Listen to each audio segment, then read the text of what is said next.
இன்னலில் மௌத்தில சக்ராத்தின், மௌத்துக்கு சக்ராத் என்பது நிச்சயமாக உண்டு. சக்ராத் என்று சொன்னால் கடினமான ஒரு நிலை, மரண சமயத்தில் ஏற்படக்கூடிய நிலைக்கு பேர் சக்ராத் என்பதாக சொல்லப்படும். அது அல்லாத நேரத்தில் எவ்வளவு கஷ்டம் ஏற்பட்டாலும் சரி, அதுக்கு பேர் சக்ராத் சொல்றதில்லை. ஏன்னு கேட்டா அந்த சக்ராத் என்ற அந்த கடினமான நிலை இருக்கு பாருங்க, அதை போல மனிதன் உயிரோடு இருக்கக்கூடிய நேரத்தில் கடினமான நிலை வர்றதே கிடையாது. அவ்வளவு கடினமான நிலை வர்றதே கிடையாது. நபி இப்ராஹிம் அலைஹிஸ்ஸலாம் அவர்கள் இறந்து விட்ட பின்னால, இறந்த நேரத்திலே அவருடைய உயிரை கைப்பற்றி மலக்கு அல்லாஹ் தஆலாவுடைய சன்னிதானத்திற்கு கொண்டு சென்றார். அல்லாஹ் தஆலா இப்ராஹிம் அலைஹிஸ்ஸலாம் அவருடைய அந்த ரூஹ் இடத்திலே கேட்டார். ஹதீஸ்ல ஸல்லல்லாஹு அலைஹி வஸல்லம் சுட்டி காட்டுகின்றார்கள், இப்ராஹிமே மௌத்தை நீர் எப்படி பெற்றுக் கொண்டீர் என்பதாக கேட்டார். அப்ப இப்ராஹிம் அலைஹிஸ்ஸலாம் அவர்கள் சொன்னார்களா, ஒரே நேரத்திலே ஒரு மனிதனை 300 வாள்களால் வெட்டினால் எவ்வளவு துன்பம் அவனுக்கு இருக்குமோ அவ்வளவு துன்பத்தை நான் உணர்ந்தேன் அப்படின்னு சொன்னாங்க. அவங்களுக்கு தெரிஞ்சது, அவங்க உணர்ந்த அந்த சக்கராத்துடையது. யாருக்கு? கலீலுல்லா, அல்லாஹுடைய நேசர் என்று பட்டம் கொடுக்கப்பட்டவர் அல்லாஹ்வினால், அல்லாஹ் தஆலாவினால் மிகப்பெரிய நபியாக அனுப்பப்பட்டவர்.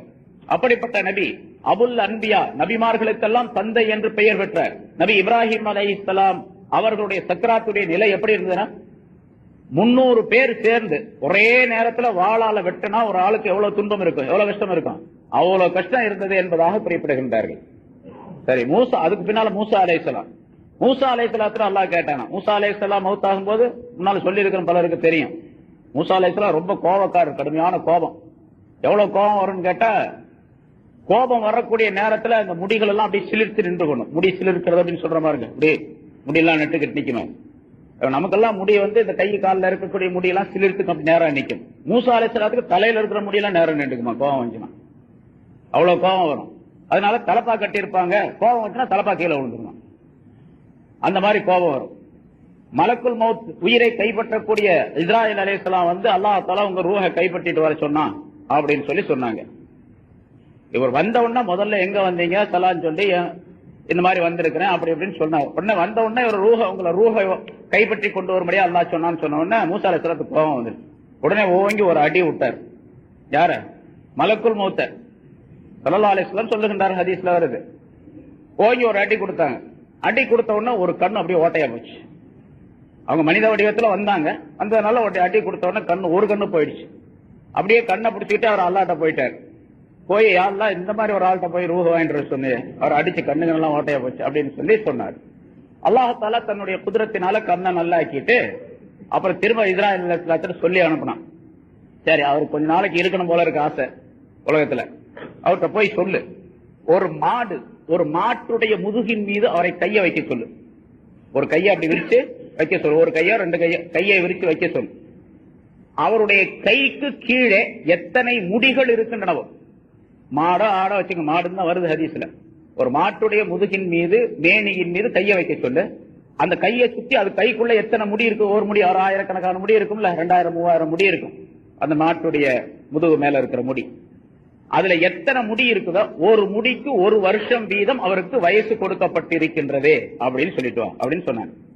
அப்போ 2000 முடி இருந்துச்சுன்னா 2000 வயசு, 4000 முடி இருந்துச்சுன்னா 4000 வருஷம் அப்படின்னு சொல்லிட்டு சொன்னாங்க. அவர் திரும்ப என்ன விஷயம் அப்படின்னு கேட்டாங்க.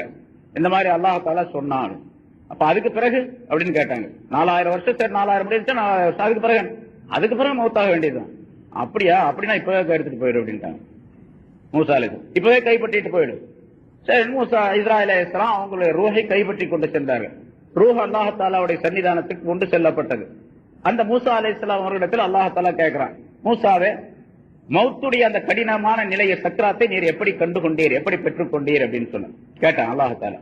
மூசா அலைஹிஸ்ஸலாம் சொன்னாங்க, ஒரு குருவி ஒன்றை பிடிச்சு கொதிக்க வைக்கப்பட்ட எண்ணெய் சட்டியில எண்ணெயை ஊற்றி கொதிக்க வைக்கிறது, ஒரு சட்டியில நல்லா கொதிக்கக்கூடிய எண்ணெயில அந்த சிட்டுக்குருவி அப்படியே உயிரோட போட்டு பொரிச்சா எப்படி இருக்கும், உயிரோட அப்படியே போடுறது. அந்த சிட்டுக்குருவிக்கு எவ்வளவு வேதனை இருக்கும், அது மாதிரி உள்ள வேதனையை நான் பெற்றேன், கண்டுகொண்டேன் அப்படின்னு சொன்னாங்க.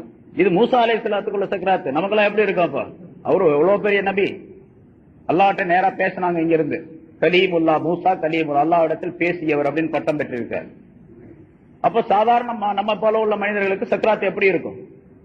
ஆனா அந்த சக்கராத்துடைய கடுமையான வேதனையை பக்கத்தில் இருக்கக்கூடிய யாருமே பார்க்க முடியாது. பக்கத்துல உட்கார்ந்து இருப்பான், யாருக்குமே தெரியாது, அவருக்கு மட்டும்தான் தெரியாது. மனிதர்கள் யாருக்கும் தெரியாது, மிருகங்களுக்கெல்லாம் தெரியும். ஆடு மாடுகள்லாம் அந்த இடத்துல இருந்துச்சுன்னு சொன்னா அப்படி ஓடி போயிடும் அந்த இடத்துல இருந்து. அவ்வளவு கடுமையான நிலை. ஸல்லல்லாஹு அலைஹி வஸல்லம் அவர்கள் சொல்லுகின்றார்கள், ஏராளமான விளக்கங்கள் சொல்லப்பட்டிருக்கிறது ஹதீஸ்ல. ஒரே ஒரு ஹதீஸ்ல சொல்றாங்க, அந்த சக்ராத்துடைய நேரத்துல எவ்வளவு கடுமையான நிலை இருக்கு என்று சொன்னால், அந்த ஆளுக்கு மௌத்தாகக்கூடிய அந்த மனிதருக்கு எந்த விதமான அசைவும் இல்லாத நேரத்துல தான் அந்த சக்ராத் ஏற்படும். அசைவு என்பது அறவே இருக்காது, அந்த நேரத்தில் தான் ஏற்படும்.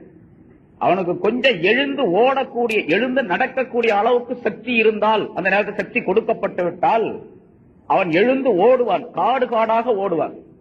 அவனை பிடிக்கிறதுக்கு இந்த உலகத்துல யாராலையும் முடியாது அப்படிங்கிறாங்க. அவ்வளவு கடுமையா ஓடுவான். அவனை எல்லாரும் சேர்ந்து பிடிச்சாலும் கூட பிடிக்க முடியாது. அவ்வளவு கடுமையான வேதனை சக்ராத்துல் மௌத் என்பதனால ஸல்லல்லாஹு சக்ராத், நிச்சயமாக சக்ராத் உண்டு, யாருக்கும் அது இல்லாமல் போகாது, எல்லாத்துக்குமே சக்ராத் உண்டு. ரசூலுல்லாஹி ஸல்லல்லாஹு அலைஹி வஸல்லம் அவர்களுக்கும் சக்ராத் இருந்தது. அதனாலதான் ஸல்லல்லாஹு அலைஹி வஸல்லம் அவர்கள் அல்லாஹும்ம ஹவ்வின் அலைய சக்ராத்தில் மௌத், எனக்கு மௌத்துடைய சக்ராத்தை, அந்த கஷ்டத்தை லேசாக்கி வைப்பாயாக என்று சக்ராத்துடைய அந்த நேரத்தில், கடைசி நேரத்திலே ஸல்லல்லாஹு அலைஹி வஸல்லம் அவர்கள் கேட்டார்கள். புனரார்ந்த விளக்கம் சொல்லப்பட்டது.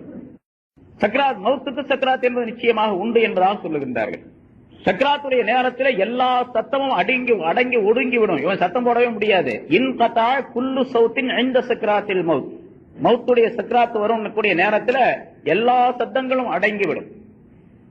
ஸல்லல்லாஹு அலைஹி வஸல்லம் அதனால துஆ அடிக்கடி இந்த சக்ராத்துடைய நேரத்தில் ஏற்படக்கூடிய வேதனையை விட்டும் பாதுகாக்குமாறு துஆ கேட்டிருக்கின்றார்கள்.